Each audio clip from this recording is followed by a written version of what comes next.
Good days guys, ngayon ay papakita ko naman sa inyo kung paano ko ginagawa ang mga waterproof sticker.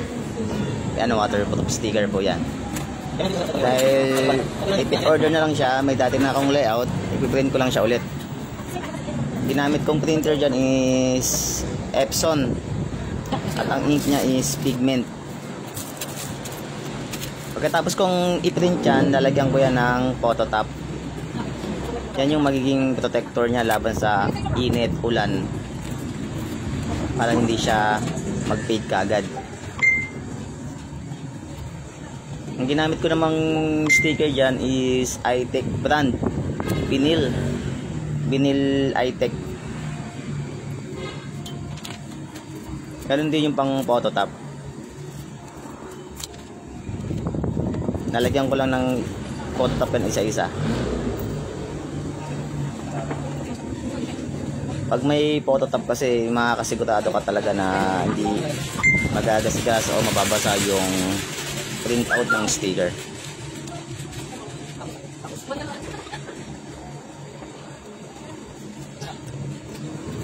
Yung squidge na ginamit ko dyan is ginawa ko lang yan, tela lang yan na may cardboard sa loob.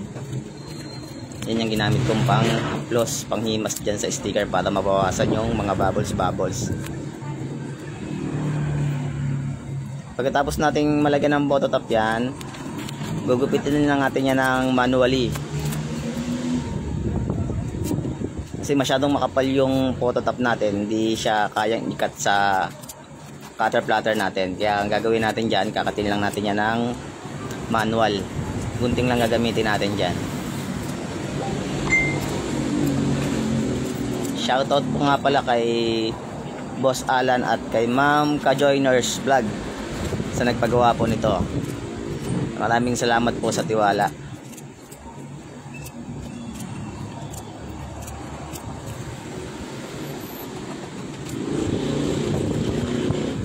Sa mga nagnanais po na gusto magpagawa ng kanilang mga personalized sticker, mag-message lang po kayo dito sa page namin.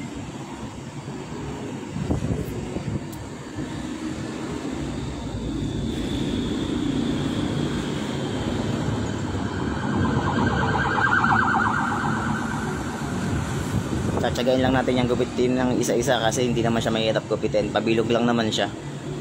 Hindi siya masyadong complex gupitin.